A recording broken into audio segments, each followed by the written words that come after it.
부담스러운데 관해서 그런데 분명히 이제 끝나고 나면 샘 목사님 설교 영어를 할 때는 분명히 이렇게 시작하고 할 것 같아서 저도 하겠습니다. 메리 크리스마스. 우리한테 안 익숙하지만. 예. 지난 금요일 저녁에 우리 주일학교 어린이들이 성탄 발표를 할 때 제가 이런 질문을 한 적이 있습니다. 예수님이 마리아의 아들이냐 하나님의 아들이냐? 여러분 어떻게 생각하십니까? 그때 대부분의 답은 두 가지 다였습니다. 애매하면 두 가지 다 하면 답이 되죠. 근데 5살짜리 여자아이 한 명이 제일 앞에 앉아가지고 제가 계속 질문할 때마다 답을 계속 합니다. 하나님의 아들이라고. 갓son 그래요. 얼마나 눈빛이 강렬한지 저보고 꼭 이러는 것 같아요. 아니 그것도 모르고 목사합니까? 그래서 제가 서둘러서 너 말이 맞다고 답을 해준 적이 있습니다. 오늘 제가 성경 구절 두 곳을 통해서 예수님이 어떤 분이신가 이 방금 드렸던 질문에 대한 답을 좀 드리고자 합니다. 성경은 예수님에 관한 하나님의 말씀입니다. 구약 성경은 오실 예수님에 대해서, 신약 성경은 이 땅에 오신 예수님, 그리고 요한계시록은 다시 오실 예수님에 대한 말씀이죠. 창세기 1장에 하나님이 세상을 만드신 천지창조 이야기, 2장에는 사람을 만드신 이야기, 3장에는 그 사람이 범죄하고 타락한 이야기, 이렇게 기록이 되어 있습니다. 범죄한 인간을 하나님이 버려두지 아니하시고 곧바로 찾아가셔서 그들을 다시 살려주시는 구원의 말씀을 하시는데, 그 첫 번째 하신 말씀이 창세기 3장 15절 말씀입니다. 예수님에 관해서 제일 먼저 처음으로 하신 말씀이라 그래서 원시 복음이라, 영어로는 오리지널 가스펠이라고 얘기를 합니다. 어떤 말씀인가? 뱀에게, 사탄이죠, 여자를 유혹하고 죄를 짓게 만들었던 이 뱀에게 저주하신 말씀인데 이런 말씀이 있습니다. 내가 너로 여자와 원수가 되게 하고 너의 후손도 여자의 후손과 원수가 되게 하리니 여자의 후손은 내 머리를 상하게 할 것이요 너는 그의 발꿈치를 상하게 할 것이니라. 여자의 후손이 뱀의 머리를 깨뜨리신다. 이 말은 예수님이 십자가에 죽으심으로 사탄을 완전히 정복하고 사탄의 권세를 박살을 낸다 하는 그런 의미입니다. 또 그러면 이제 뱀의 후손, 사탄이 여자의 후손의 발꿈치를 상하게 한다는 것은 예수님 십자가에서 죽으시지만 다시 부활하시고 살아나시기 때문에 치명적인 손상은 입히지 못한다. 발꿈치 뱀에게 물려가지고 죽지는 않으니까요. 그래서 이 여인의 후손과 뱀의 후손 간에 이런 큰 싸움이 일어날 것이다 하는 것이 예수님의 탄생에 대한 첫 번째 말씀입니다. 두 번째 말씀은 우리가 오늘 읽었던 말씀인, 사실은 이 말씀은 이사야서 7장 14절의 예언을 인용하신 말씀입니다. 보라, 처녀가 잉태하여 아들을 낳을 것이요 그 이름은 임마누엘이라 하리라. 예수님 태어나시기 700년 전쯤에 하신 예언 말씀입니다. 자, 오늘 제가 두 곳 성경을 읽었습니다. 창세기 3장 15절에 여자의 후손, 이사야 7장 14절에 처녀가 낳을 아들, 이 둘은 다 예수님을 가리키는 같은 분을 얘기하는 것입니다. 여자의 후손은 곧 처녀에게서 태어날 아이다 하는 말입니다. 이 여자의 후손이라는 말은 성경에 단수로 기록되어 있습니다. 단 하나밖에 없는 사람이라 그 말입니다. 그러니까 뱀의 머리를 깨뜨릴 사람은 여자의 후손인 딱 한 사람에 의해서 그런 일이 일어날 것이다, 그런 말씀입니다. 그러면 이제 이 땅에 태어난 모든 사람, 오늘 여기 있는 우리 모든 사람들은 남자를 통해서 여자에게서 태어났죠. 맞습니까? 남자를 통해서 여자에게서 태어났습니다. 그런데 우리를 여자의 후손이라고 부르지 않고 우리는 남자의 후손이라고 부르는 것입니다. 왜냐하면 여자의 후손이라고 부를 사람은 딱 한 분밖에 없다고 말씀했습니다. 이 말은 남자 없이 여자에게서 태어나실 분이라는 뜻입니다. 그가 뱀의 머리를 깨뜨리시는 분이시다. 그가 남자를 통하지 않고 여자에게서 태어난 처녀가 낳은 사람이 바로 여자의 후손이고 그가 뱀의 머리를 깨뜨리실 분이시다, 이런 말씀이다 하는 겁니다. 그러면 여러분, 우리는 오늘 다 남자의 후손입니까? 여자의 후손입니까? 남자의 후손입니다.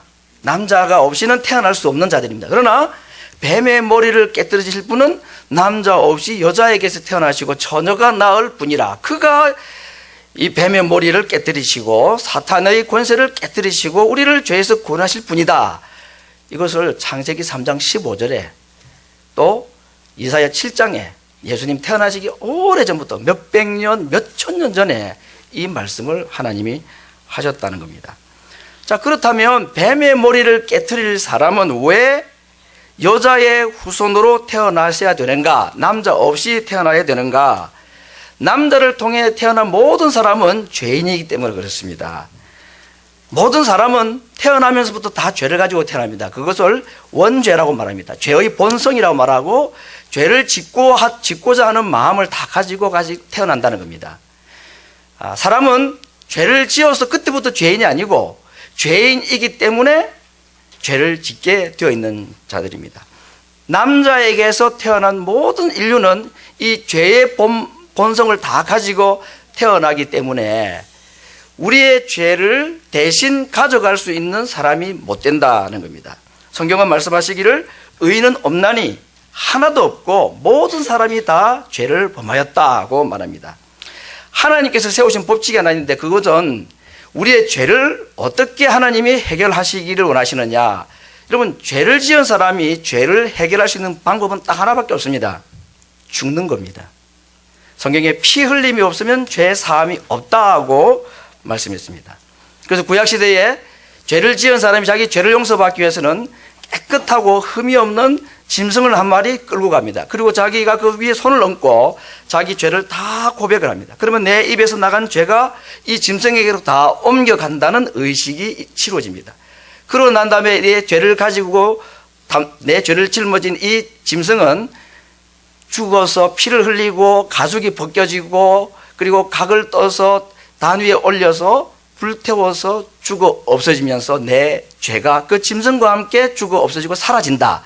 이게 구약시대에 우리가 죄를 없애는 방법. 그래서 피 흘림이 없으면 죄사함이 없다. 그런 원칙을 하나님이 세우셨습니다. 이때 사용된 짐승이 바로 정결하고 흠이 없는 짐승이 예수님을 상징합니다. 앞으로 오게 될 예수님이 이런 죄가 없는 분으로 오셔야 된다는 것을 말씀해 주고 있습니다. 그러므로 예수님께서 이 땅에 우리를 위해서 우리의 죄를 대신 짊어지고 죽으실 분으로 오시기 위해서는 두 가지의 조건이 필요했는데 하나는 사람이 되셔야 된다. 더 이상 짐승으로는 안 되고 반드시 사람으로 오셔야 된다. 사람이 되기 위해서 가장 좋은 방법은 무엇입니까? 사람에게서 태어나는 겁니다. 그렇죠? 곰이 쑥마늘 먹고 사람이 되고 그러진 않습니다. 어떤 가문은 또 알에서 자기 조상들이 태어났다고 그러는데 그것도 말도 안 되는 얘기입니다. 사람이 사람 되기 위해서는 사람에게서 태어나는 겁니다. 그래서 예수님이 사람이 되시기 위해서 여자의 몸을 통해서 태어나신 것입니다. 그러나 두 번째 조건은 우리 죄를 대신 짊어질 어린 양이 되시기 위해서는 사람은 사람이어야 되지만 죄가 없어야 된다는 겁니다. 여자에게서 태어나면 사람은 되지만 우리같이 태어나게 되면 남자를 통해 태어나게 되면 남자의 후손으로 오게 되면 그에게도 죄가 있기 때문에 우리 죄를 가져가는 정결한 깨끗한 하나님의 어린 양의 자격이 안 되기 때문에 하나님께서 예수님을 죄 없는 사람, 죄 없는 인간으로 보내시기 위해서 남자를 통하지 않고 여자의 후손으로 처녀를 통해서 이 땅에 태어나게 하셨다는 것입니다. 이제 우리 죄를 가져갈 짐승이 준비가 되었습니다. 예수님이죠. 죄가 없는 사람으로 이 땅에 오신 준비된 양이 우리에게 있습니다. 그 다음에는 어떤 일이 일어나야 합니까? 그 짐승은 반드시 죽어야 합니다. 피를 흘리고 짐승이 죽고 불타 없어져야지 내 죄가 없어지듯이 예수님은 우리의 죄를 짊어질 수 있는 죄 없는 사람의 자격은 성령으로 잉태가 되어서 남자 없이 이 땅에 사람으로 오시는 데 성공을 했습니다. 두 번째 그분이 하셔야 될 일은 우리의 죄를 가져가시고 죽으셔야 되는데 33년 뒤에 예수님은 우리의 죄를 짊어지시고 십자가 위에서 죽어주셨습니다. 예수님이 십자가 위에서 하신 말씀이 다 이루었다 하고 돌아가셨습니다. 이 말은 빚을 다 갚았다, 갚을 빚이 없다 하는 선언입니다. 예수님이 우리의 죄를 다 가져가신 어린 양으로 십자가에 죽으시면서 우리의 모든 죄도 함께 죽어 없어졌다 하는 예수님의 선언입니다. 여인의 후손 처녀의 아들 죄 없는 사람으로 이 땅에 오시고 그분이 예수님이 우리의 죄를 가지시고 다 죽어주셨습니다. 이제 그러면 우리 죄는 다 해결된 건가요? 한 가지 아직까지 남은 게 있습니다. 뭐가 처녀로 태어나셔서 죄가 없는 인간으로 우리 죄를 죽으셨다는데 뭐가 하나 남아있느냐? 방금 말씀드렸던 이 이야기를 우리가 믿어야 된다는 겁니다. 이거 안 믿으면 아무리 우리 죄를 위해서 죄 없는 인간으로 오시고 우리 죄를 짊어지고 죽었다 할지라도 예수님의 그 죽음의 혜택을 우리가 받지 못합니다. 내 죄를 짊어지시고 죽어주시니 예수님의 혜택을 받기 위해서는 우리가 할 일이 있는데 그게 무엇이라는 말씀이죠? 믿어야 된다는 겁니다. 근데 여러분 이게 믿어집니까 잘? 이게 어려운 겁니다. 아까 말씀드렸던 주일학교 어린 5살 꼬마아이는 예수님이 마리아에게 저녁에 태어나서 죽으시고 살아나셔서 그러면 다 믿습니다. 그거. 근데 중학교, 고등학교, 대학을 졸업하고 어른이 됐는데 처녀가 애를 낳고 죽었다 살아났다. 그리고 하늘나라로 올라가셨다가 다시 내려오신다. 이걸 믿으라는 게 가능하겠습니까? 성경은 말했습니다. 사람으로는 불가능하다 그랬습니다. 어릴 때 나도 모르게 속아가지고 예수님이 그랬단다 하니까 예 해서 내가 믿어진 것처럼 보입니까? 그렇지 않습니다. 뭐 공부를 많이 하고 박사학위가 있는 사람은 도무지 이런 사실을 믿지 못하고 절대로 이런 사람들은 공부 많이 하는 사람들은 똑똑한 사람들은 구원받지 못할까요? 그렇지도 않습니다. 어린 아이가 믿건 어른이 믿건 이 믿어지는 것은 하나님이 우리에게 믿도록 믿음을 주셔서 은혜를 주셔서 깨닫게 되는 것입니다. 우리의 머리로 가지고 어리다고 믿어지고 나이가 들었다고 안 믿어지는 게 아닙니다. 어리다고 다 믿어지는 것도 아닙니다. 오늘 말씀드렸던 예수님에 관한 처녀의 아들로 여인의 후손으로 남자 없이 어린 양으로 이 땅에 정결한 짐승으로 오셔서 우리 죄를 대신 짊어지시고 죽어주신 이 사실을 믿어야 되는데 이 믿어지는 것까지도 하나님께서 우리에게 믿게 해 주셔서 믿게 되었다 하는 겁니다. 우리의 구원을 위해서 예수님을 이 땅에 죄 없는 처녀의 아들로 여인의 후손으로 보내시고 우리의 죄를 대신 짊어지고 죽게도 하시고 그 다음에 마지막 이것을 믿어야 되는데 믿는 것조차도 하나님께서 우리에게 은혜를 주셔서 깨닫게 해서 이것을 우리의 고백으로 믿게 하셨다, 믿어지게 하셨다 하는 것입니다. 우리가 이 땅에서 받은 많은 복이 있겠지만 저는 그렇게 생각합니다. 방금 말씀드렸던 예수님이 처녀의 아들로 여인의 후손으로 죄 없는 인간으로 오셔서 내 죄를 위해 대신 죽으시고 살아나셔서 하늘나라에 오시고 다시 우리를 구원하러 오신다는 이 사실을 믿어지도록 하신 이 복보다도 더 큰 복은 없다고 저는 생각합니다. 이게 안 믿어져 가지고 교회를 열심히 다녀봤지만 이게 안 믿어져 가지고 신앙을 포기하는 사람들이 주변에 많이 있습니다. 마지막으로 오늘 이렇게 들었던 이 예수님에 관한 말씀을 우리가 믿고 나면 뭐 내가 믿은 게 아니라 하나님께서 믿도록 해주셨단 말씀이었습니다. 믿고 나면 우리에게 어떤 일이 보장이 되고 어떤 약속이 우리에게 주어지는가. 로마서 8장 1절 유명한 말씀이죠. 그러므로 이제 그리스도 예수 안에 있는 자에게는 결코 정죄함이 없다고 말씀했습니다. 그리스도 예수 안에 있다는 말은 예수님을 방금 말씀드렸던 그런 분으로 믿는 것을 말합니다. 그렇게 믿는 자에게는 어떤 약속이 있느냐. 다시는 절대로 정죄가 없다, 형벌이 없다고 선언하십니다. 왜 그럴까요? 여기에 굉장히 중요한 원리가 있습니다. 소위 말하는 믿음의 원리가 여기에 있습니다. 예수님께서 죄인인 우리들이 받을 죄를 다 짊어지시고 형벌을 받아 주셨기 때문입니다. 여러분, 하나님에게는 절대로 하나님 스스로도 변개할 수 없고 고칠 수 없는 중요한 법칙이 두 가지가 있습니다. 첫 번째는 죄인은 반드시 죽는다. 이 법칙이 너무나 강력하기 때문에 사람들의 죄를, 우리의 죄를 대신 짊어지시고 죄인의 신분이 되신 예수님께도 이 법칙은 예외가 아니었습니다. 그래서 예수님이 죽으신 겁니다. 죄인은 반드시 죽는다는 법칙입니다. 두 번째 더 좋은 법칙이 하나 있습니다. 한 번 죽은 사람 또는 한 번 벌받은 사람을 하나님은 절대로 두 번 벌하지는 않으신다는 겁니다. 이것이 하나님이 스스로 고칠 수 없고 변경할 수 없는 하나님이 자신이 스스로 세우신 두 가지 법칙입니다. 첫 번째 무슨 법칙이라 했습니까? 죄인은 반드시 한 번 죽는다. 두 번째, 그러나 한 번 벌받은 죄인은 절대로 하나님이 두 번 벌하지는 않으신다. 예수님은 자신의 죄가 아니라 우리들의 죄를 대신 지시고 우리가 받을 그 죄인의 받을 형벌을 대신 받으신 분입니다. 그리고 하나님이 약속하셨습니다. 그 사실을 믿는 자에게는 예수님이 받으신 그 형벌을 그 사람이 믿는 사람이 받은 것으로 하나님이 간주해 주신다 그랬습니다. 여러분, 이게 복음입니다. 우리가 죄 문제를 해결하기 위해서 한 가지 방법밖에 없다 그랬습니다. 우리가 죽어야 되는 겁니다. 그렇죠? 벌 받아야 되는 겁니다. 그런데 구약시대도 짐승을 통해서, 신약시대도 예수님을 통해서 우리가 직접 벌 받고 직접 죽는 대신에 누군가가 대신 죽는 것으로서 우리 죄 문제를 죽음으로 해결하려 하셨습니다.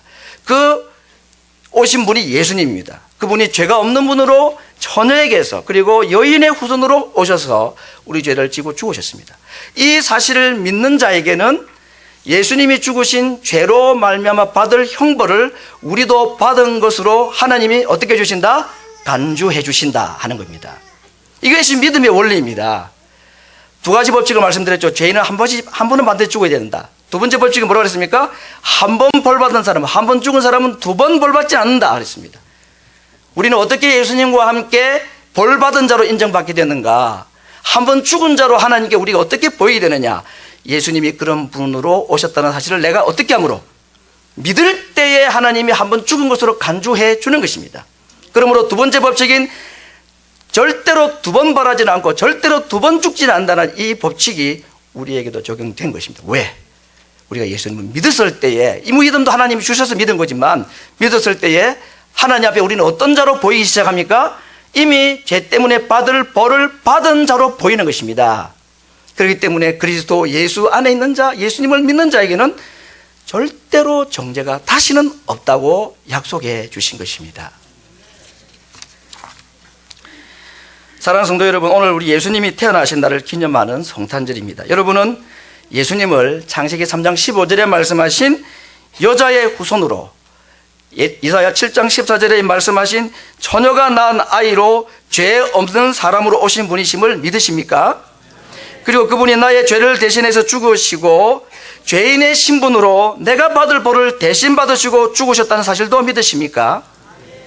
그리고 이 믿음을 하나님께서 내 마음을 움직이고 감동해서 하나님께서 내게 선물로 주셔서 믿게 되었다는 사실도 인정하십니까? 그렇다면 우리는 더 이상 정죄받지 않을 자들입니다. 왜냐하면 예수님을 그런 분으로 믿는 순간 그리스도와 함께 죽은 자요, 그리스도와 함께 벌 받은 자로 하나님이 인정하시기 때문에 그렇습니다. 하나님은 형벌 받지 않는 자는 반드시 한번 벌하시지만, 그러나 한번 벌 받은 자를 두 번 절대로 벌하지 않으시는 정직한 분이시기 때문에 그렇습니다. 만약에 이 예수님, 방금 말씀드렸던 이 예수님이 아직도 잘 믿어지지 않은 분이 계시다면 하나님께 이렇게 기도할 수 있습니다. 하나님, 저도 이 사실을 믿고 싶은데 믿어지지가 않습니다. 처녀가 아이를 낳았다는 게, 죽었다가 살아났다는 게 도무지 믿어지지가 않습니다. 이것은 사람이 똑똑하다고 안 믿어지고 어리석다고 믿어지는 것이 아니라 이것은 하나님이 믿게 해주시는 선물의 은혜가 있어야지 믿어진다고 하였는데, 그렇다면 저도 이 사실을 믿기를 원합니다. 저에게 이 사실이 믿어지도록 저를 도와주시옵소서. 겸손하게 기도하면, 이런 기도 하나님이 너무너무 잘 들으십니다. 반드시 하나님이 믿음을 선물로 주셔서 여러분도 그리스도와 함께 죽은 자로, 다시 형벌받지 않을 자로 하나님이 복 주실 것입니다. 오늘 우리는 기쁜 성탄절을 맞이합니다. 예수님이 태어나셨다는 말씀의 의미는 오늘 바로 창세기 3장 15절의 여인의 후손, 이사야 7장 10절에 있는 처녀가 낳은 아이, 그 이유는 우리 죄를 대신 짊어질 어린 양이 되시기 위해서, 그렇게 해서 태어나신 예수님을 기억하고 그분께 감사하는 날이 오늘 성탄절입니다. 오늘 세례를 받으시는 분들은 이 고백을 하고 또 부모들이 이 고백을 하였기 때문에 세례를 받으시는 것입니다. 예수님의 탄생을 오늘도 이곳에서 우리가 함께 기억하고 축하하고 감사할 때에 나에게 죄 문제를 해결하시기 위하여 어린 양으로 죄 없는 처녀의 아들로, 그리고 여인의 후손으로 오셔서 나의 죄를 짊어지시고 죽으시기 위해서 이 땅에 그 낮은 말 구유에 태어나신 하나님의 아들 예수님을 우리의 구주로 영접하는 귀한 복된 시간, 그리고 그 주님을 인하여 기뻐하고 감사하는 주일 아침, 성탄절 아침의 은혜가 모든 성도들에게 충만하기를 말씀으로 축원합니다.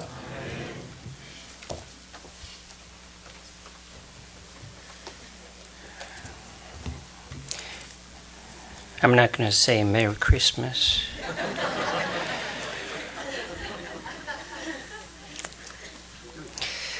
I'll make it short because you got some children twisting and turning and just being so patient. You guys very gracious.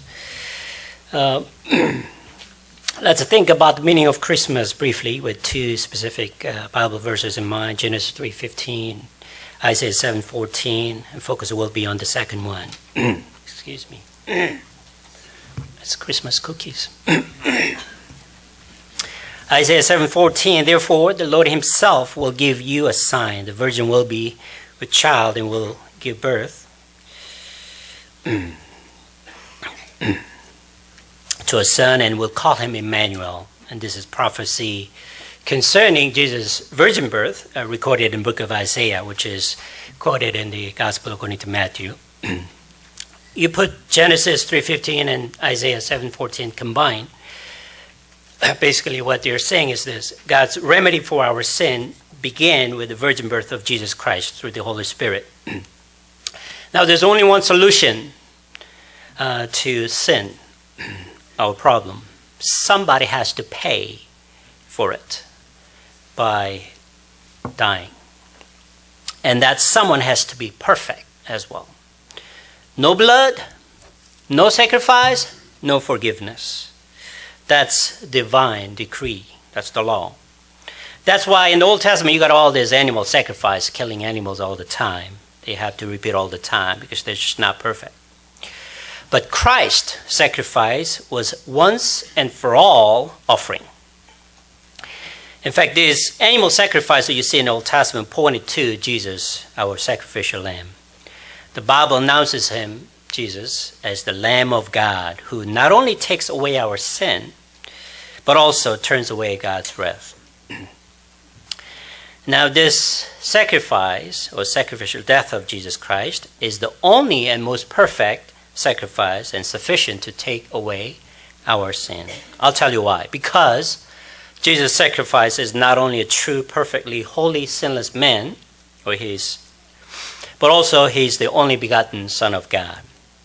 Same eternal and infinite essence with the Father and Holy Spirit. And these qualifications were necessary for our Savior. So, if you are in Christ, the Bible says there's no condemnation.